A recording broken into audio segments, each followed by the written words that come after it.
Welcome to Retiring Well. We've got a great show lined up for you. We're going to be talking about the 13 most frequently asked questions to financial advisors, and there's a lot of great ones in there, probably a lot that you're thinking of. And then we're going to be diving into some of the answers to those questions. For example, what are Ladybird Deeds? What is that? And what about long-term care options? There's a lot of high costs with long-term care, so something you want to be paying attention to, as well as standard deviation. That's that financial jargon that we like to define, so you better understand your retirement plan. So stay tuned here to Retiring Well.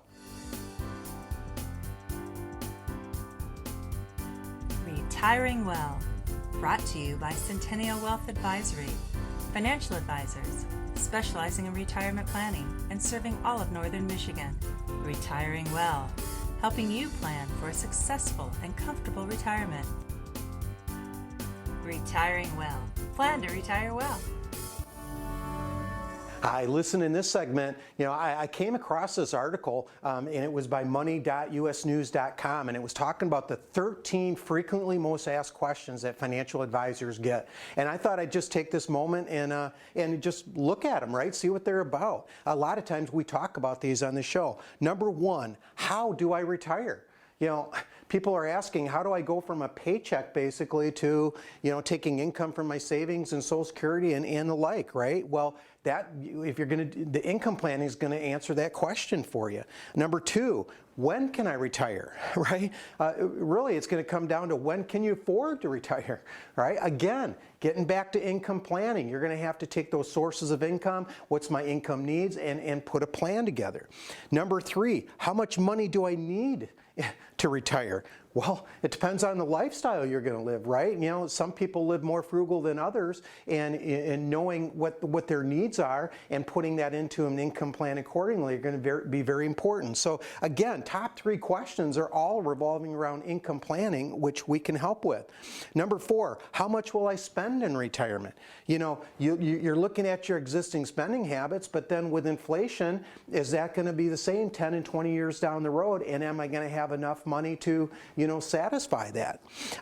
Number five, should I retire early? Well, you're going to want to run a number of different scenarios, right? Social Security maybe at 62, maybe waiting to age 70. We can do that in income planning, run those different scenarios and see which one works best for you. Number six, when should I take Social Security? Big question, right? If you take it at 62, but if I wait to age 70, it's almost double. Can I do that, right? Can I afford to do that? How about surviving spouse? She gets the greater of the two surviving benefits. What's that look like? Number seven, how do I apply for Social Security? Well, you can go online, ssa.gov, or you can set an appointment with the local office and apply that way. Number eight, how much will I pay in taxes? Big question. This is where tax planning comes into place. You've got your qualified accounts that are going to be taxable now. Those are your IRAs and 401ks because no tax has been paid. Roth IRAs not. Maybe Social Security, depending on how much income you have. Maybe a tax plan would be appropriate. Number nine, pension lump sum or annuity. Which one do I take? Folks, that's something that we're going to have to sit down and actually calculate. We're going to look at the payout percentage, which the credit quality of the company that's paying the pension. Number 10, how do I afford medical expenses in retirement? Am I going to have to be on the marketplace? Can I afford it? What about Medicare? Do I want a Medicare supplemental insurance policy? Number 11, how should my money be invested in retirement? Folks, you're going to want it protected, and you're going to want to have it keep up with inflation, for sure. Number 12, what will I do in retirement? Well, you want to have specific goals. Am I going to have a hobby I'm going to pour my life into? Is it volunteer work? Maybe it's part-time work. You're not just going to jump into retirement and do anything. Number 13, should I pay off my mortgage? Obviously, having no debt in retirement is the ideal, but who could argue with low interest rates today and your investments maybe being able to make more, that there's some room for having maybe a mortgage so you could qualify for those itemized deductions and get over that standard deduction. So folks, if you get anything out of this, when I'm looking at all these questions, they're all involving income planning, investment management, tax planning, all things we can help you with. So give us a call. Wow, what an interesting segment there. 13 of the most frequently asked questions there. You know, as Larry was going through those, I hope you probably some lights come on and, oh yeah, I've always wondered that, or I've asked those questions, or maybe I should be asking those questions. And the one thing that I always think about when I'm going into something that I'm not familiar with is, what are the questions I should be asking that I'm not asking? You know, the old saying is, you don't know what you don't know. Sometimes that's the most dangerous ones, is the ones you're not asking. These are the ones, it sounds like, commonly are being asked, but you know, when you think about retirement planning, there's some hidden tripwires in there that could really mess up retirement. And starting to uncover those and having a professional get in to be able to help you figure out what those things are, that's where a financial advisor's job is, and where their value really should be, and helping you, whether it's tax planning, estate planning, investments, you know, long-term care, what are required minimum distributions, all those various things, really getting to the nuts and bolts of this so you can have a successful retirement. Yeah, so true, Art, and that's one of the things that I've found enjoyable. I've been with Centennial Wealth Advisory for 16 years, and we're able to look at all those different areas of retirement, and it's not uncommon to have different questions come up that maybe we haven't talked about before, but it's one that we've have a lot of different experiences, whether that's talking through how to map out an income plan, when to draw Social Security, from a tax perspective. I think that's one of the biggest areas of weaknesses in a lot of retirees' overall retirement plan, and so having an enrolled agent as part of our team to better understand what those different advantages and disadvantages are, whether it's dealing with different real estate or different stock options that you might have in your overall plan. Then looking at estate planning, bringing in different estate planning attorneys to really focus on helping you make sure that your assets are going to be transferred over onto your loved ones in the best possible way. And then getting into insurance planning, you know, life insurance, health insurance, how that plays a role in that overall retirement plan, because you don't want to be making a mistake. Absolutely, John. You know, one of the interesting things is, you know, our tax planning advisors will come in and join with us, and it's always the expression on people's faces when they look at the cumulative tax they might be paying over their retirement. You know, talk about getting your attention. If you've never looked at that, boy, not a better reason to give us a call at the number on the screen, or visit our website at cen-wealth.com to learn more about us. We'd love to sit down with you and walk through that may look like. Stay with us, because coming up next, we're going to dive into some estate planning stuff, Ladybird Deeds, and also some long-term care planning things.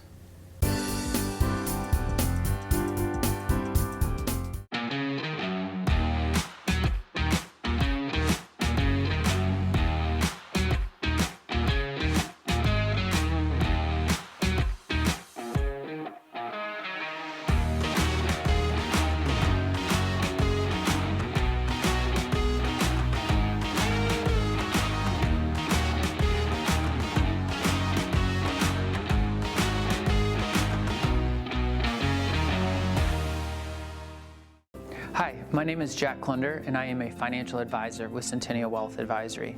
I work out of our Cadillac office, and we specialize in retirement planning. We take a very holistic approach. We start with investments and see how you're situated there. We do wealth management. We do income planning. We do tax planning, any kind of healthcare issues or needs that you might have for insurance. And then we talk about what your legacy plan might be. So if you are nearing or in retirement and you have questions that you want to go over, please give the number on the screen a call, and we can have and set up a free, no obligation consultation. Ladybird Deeds, what are they? Now, I think the term comes from Ladybird Johnson, is it, from what I understand, but what are they? Most of your investments, most of your, like your savings account, checking accounts, maybe your investment accounts, you have the ability to set beneficiary designations on those. When you die, they know where to go because you've listed a primary beneficiary. And then in case that primary beneficiary isn't around, you've listed contingent beneficiaries. So this goes in any good estate plan, because what you want in a good estate plan is having all your assets knowing where to go. Now there's one asset you have, though, for the most part doesn't know where to go unless you put it in what's called a Ladybird deed. That's your home. All right? If you were to leave this earth today, would your home know where to go? Most likely not. So it's going to have to go through probate, and then your will is going to have to determine who that home goes to. But here's what you get to do. If you put your house in what's called a Ladybird deed, now it doesn't change your incident of ownership, it doesn't change your use of the property in any way. It just simply puts a beneficiary designation on the deed that says when you die, here's where it goes. Now and it completely avoids probate. Now it's a good planning tool when you're looking to, let's say, maybe avoid Medicaid or the state or federal government taking it. Think about it. If you have a house, they tell you they can't take your house to pay for your care if it's the government paying for your care, okay? But if they let you keep your house, but when you pass away, now they can come back after it, all right? Now the way most people used to try to protect it is they try to put it into a trust. But now they say for Medicaid planning, you can't even apply for Medicaid until that house is taken out of a trust. Why did they do that? They did that because they want to be able to attach it. So they don't want you to have it in a trust. But here's the beauty. If you put it in a Ladybird deed, what happens is it never goes through probate. Remember that. So when you pass away, it goes to the beneficiary, avoids probate, state or federal government can't touch it. So it's a great, what we call elder law planning tool that you're going to see a lot of attorneys want to use. Now, you can also make the beneficiary of the Ladybird deed the trust. So if you indeed, for one reason or another, wanted it to go to the trust, well then just list the trust as the beneficiary in that Ladybird deed. Then when you pass away, avoids probate, goes into the trust, then gets distributed according to the trust and how you had it. So folks, this is a great estate planning tool. Listen, if you have a lot of assets and they all know where to go, for the exception of your house, and you want to avoid probate there too, then I suggest you learn more about a Ladybird deed. Give us a call. We'd be glad to direct you in the right direction.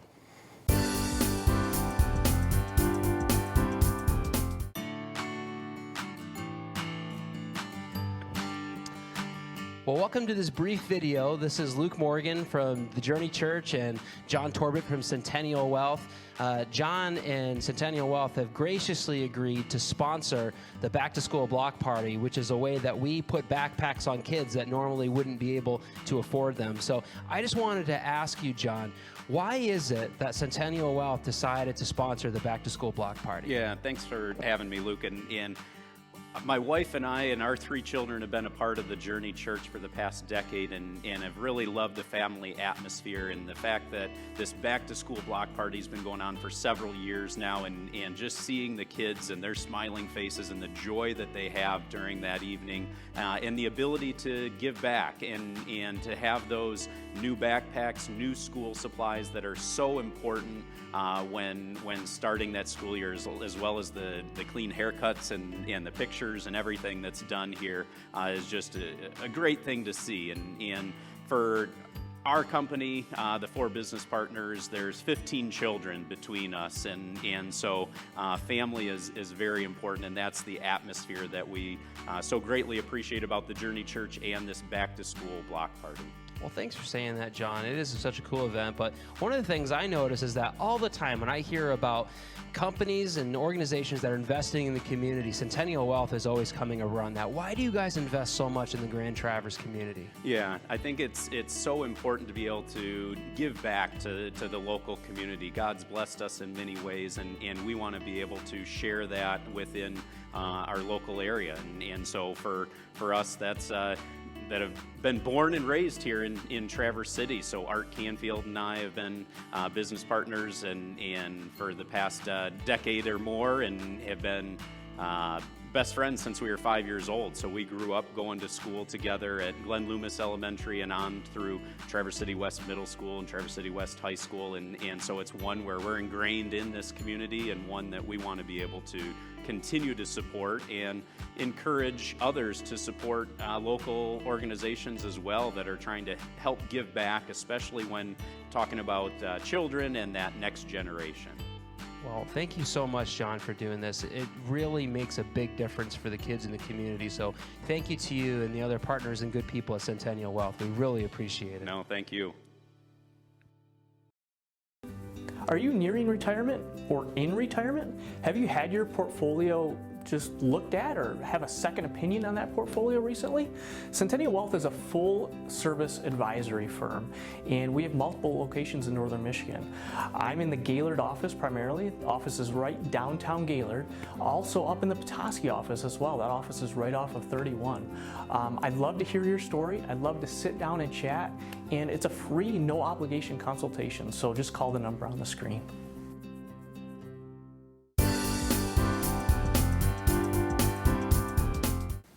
Hi, welcome back. Listen, in this segment, I want to talk about long-term care. Listen, if there's any question that we get asked more times than not when somebody comes to visit us, it is, do I need long-term care insurance or not? Well, the first place I want to go anytime I'm having this discussion is, what is your means to pay for that care should it happen? If I'm somebody that's saved quite a bit and it's more than enough to cover the costs of that care when that should happen, then really do I need anything more?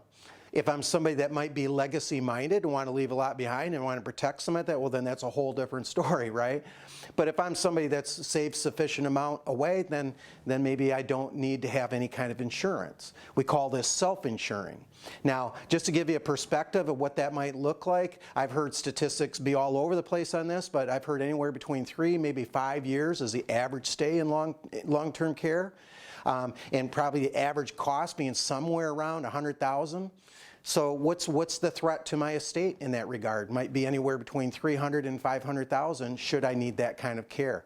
And that's just for one person. What if I'm a couple that's even twice that? But if I'm somebody that saves sufficient amount aside to pay for that care and I can cover that, then maybe I don't need anything more. But if I'm somebody who has not, then I'm somebody who might want to consider long-term care insurance. Okay. Now, the only drawback to long-term care insurance is there's a cost that I'm going to have to incur to pay for that insurance. It's a cost that might rise as I get older. Some do, some don't, but it may be one that grows the closer I get to needing that. The other negative maybe with long-term care insurance is that it's a use it or lose it.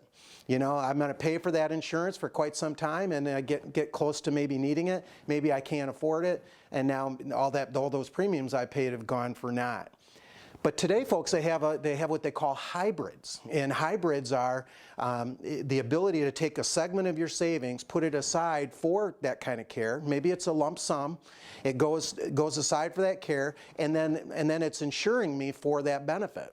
And then if I don't need that long-term care, there's usually some kind of a risk, or I should say a premium payback. Okay, that might, it's not going to get the kind of growth you might have had maybe in an investment account, but at least it's a return of premium. I get a lot back of what I set aside.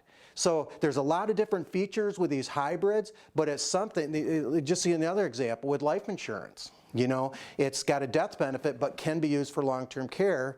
And then if you don't need it for long-term care, at least it paid a death benefit out. So a lot of different features here, a lot of moving parts, but it's something you might want to check into, because if it's not typically just long-term insurance, maybe it's a hybrid that might be more beneficial.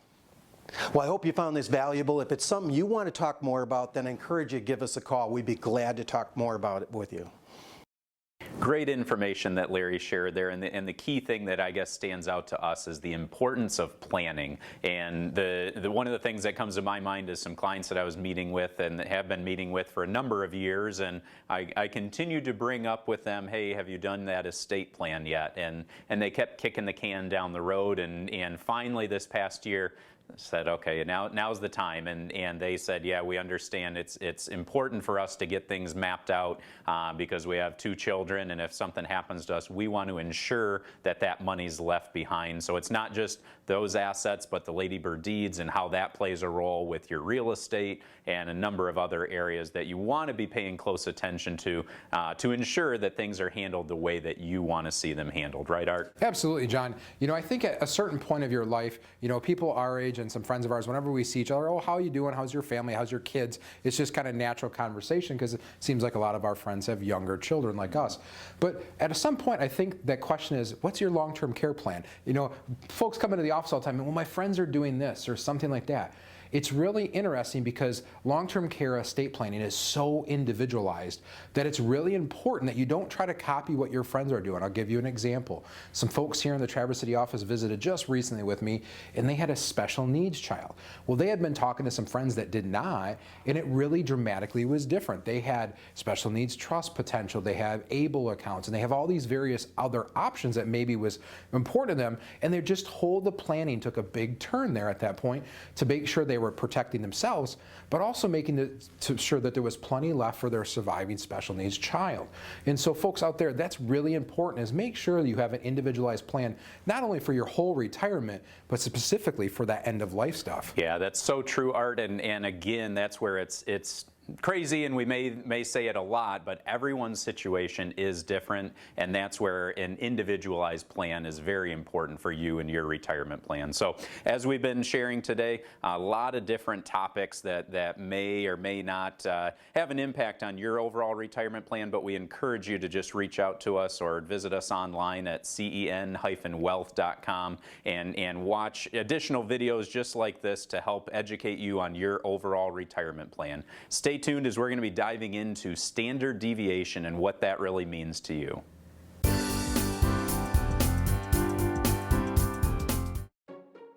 What can Retirement Analyzer do for you? Retirement Analyzer is a software tool that can help you prepare today for your financial future. You've worked hard to save for your retirement, but as you near your retirement, you may have concerns. Have I positioned my retirement savings wisely?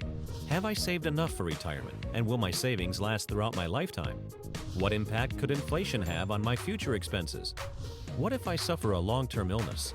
Will I have enough money to cover my medical care expenses and still be able to meet my other financial obligations? Could changes in the income tax rates disrupt my retirement strategy? There's no need to be in the dark as you prepare for your retirement. Retirement Analyzer can help you find answers to all these questions and more. The first step is providing us with information on your financial assets, the type and current value of those assets, as well as your sources of income. Then, we work with you to identify your expected expenses in retirement. This will include a discussion of the lifestyle you envision in retirement, travel, a summer residence, whatever you dream your retirement will be. We'll input the information you provide us into the Retirement Analyzer, and in a very short time we'll have reports that show us the percentage of assets currently in high-risk vehicles as well as the percent in lower-risk products. Retirement Analyzer enables us to project your income from year to year in your retirement and see how long your retirement savings may last. As we change the conditions of the report, delaying your retirement date, including costs for long-term care, adjusting the expected tax rate, or adjusting your retirement strategies, we can see how changes in these variables may impact your income in retirement and the longevity of your retirement savings. Let the Retirement Analyzer help you test drive your retirement strategy today, because the time to discover the bumps in the road is not once your trip through retirement has begun. Contact our office today to schedule an appointment for your Retirement Analyzer review. Hi, welcome back. Listen, in this segment, I want to talk about standard deviation. Now, this is financial jargon that we use in our industry, but I want to make you understand what it is and why you want to know more about this, okay? First of all, this is a bell curve. It's going to represent, this line here is going to represent an average rate of return of 6%. Okay? Now, why we have this bell curve is we want to understand what could possibly be the range of returns, that could deviate from that average. So let's say we had a standard deviation that was equal to 10. Okay? All that represents is that there's a 68% chance that it could deviate from that average by 10%, either way. So 68% chance that we could have a minus 4% return or a plus 16% rate of return, okay? Now, in the bell curve, it also represents where the range of returns could deviate 95% of the time, but by another 10%. So in this particular case now, 95% of the time, we could see a range of return of minus 14 or plus 26. All right? Now again, based on the bell curve, represented by this line, it says that 99% of the time, the range of return could deviate another 10%, meaning we could have minus 24% or plus 36%. Now, why is that important? Let's say I'm somebody that only wants to lose 5–10%, maybe. Say 10% is the most. But based on an average rate of return of 6%, okay, and a standard deviation of 10, I could possibly lose 24%, 99% of the time, or gain 36%. So if I'm that person that only wants to lose 5–10%, but it's possible I could lose 24%, then I'm not going to be happy with that. Okay? Now what is this 1% that it's not representing? Those are black swan events. Those are unexpected things that happen that were unexpected that could drive it even farther from these ranges, meaning it could possibly lose 1% at a time, lose more than 24%, or gain more than 36%. Now, look back 100 years, I dare say we've had more than just one black swan event. They happen a little bit more occasionally than we think they do, but that's what that's representing.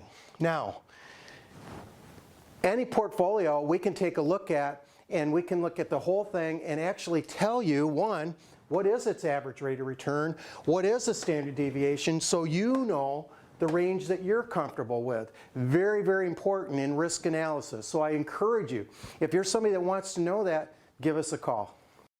Wow, standard deviation. I couldn't think of a funner topic to be talking about. No, but seriously here, I mean, this is another thing, just like the last, if you were here just a few minutes ago, I kind of joked about at a certain age you start talking about certain things in your life, long-term care. I imagine you've had dinner appointments or friends come over and talk about stuff, oh, I got this average return, or I've been doing this return. I doubt many people are saying, well, my standard deviation is this. But unfortunately, people really should be paying attention to that.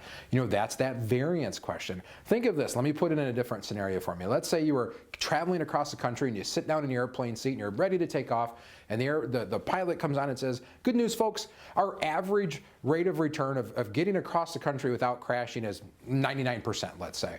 And you're thinking, okay, that's pretty good. Like, I'm okay with that. But then they come on and say, well, our standard deviation, though, is 20.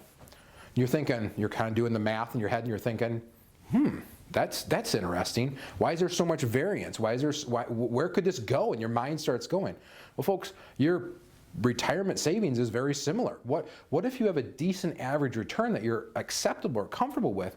But what if that variance is huge? Would you fly across the country knowing there's that big of a variance? Would you put your total retirement savings on the line knowing that maybe is your variance? I don't know. Yeah, Art, I don't know for you, but my comfort level with getting on that plane and staying on that plane, I want as close to 100% as possible. But same is true, like Art said, with your retirement planning. And I just think of with your overall savings, do you want to leave that up to chance, or do you want to have some confidence in knowing that, okay, here's the probability of success for your overall retirement plan? And that's where with your retirement savings, we can dive behind the scenes, better understand what that standard deviation is for you, so that way going into that portfolio, what sort of risk you're taking and what are the odds that this portfolio and this money is going to last for your overall retirement plan. Absolutely. Don't be one of the folks out there that spends more time planning their next family trip than they do their retirement. Retirement could be 20 to 30 years, and income is your lifestyle. Make sure you have a plan mapped out. Give us a call at the number on the screen. We'd love to sit down with you, walk through that. Let's see what that looks like. No cost, no obligation, second opinion of your retirement plan. Again, thank you for watching us again here on Retiring Well, and we hope you have a wonderful week ahead.